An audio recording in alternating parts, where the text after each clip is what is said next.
So tell me what you did. Well, I've washed a lot of cars, Okay. but I have a lot more to go. Okay, great.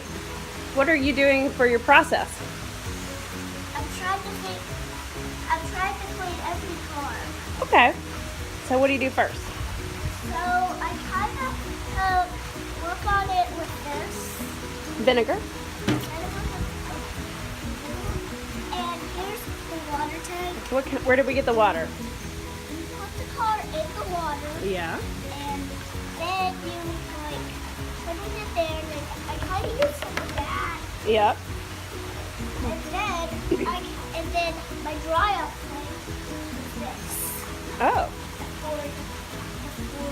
the pool inflator. All right.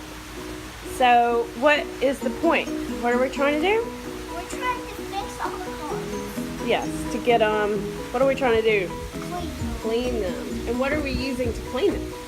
Baking soda, soapy water, a water tank, salt, and what's this again? That's baking soda Baking soda and a dry and the drying machine.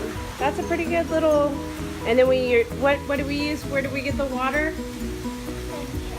Where do we get that water? We got it from God.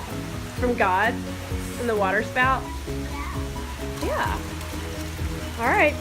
So what's your name again? How old are you? 6. I love you.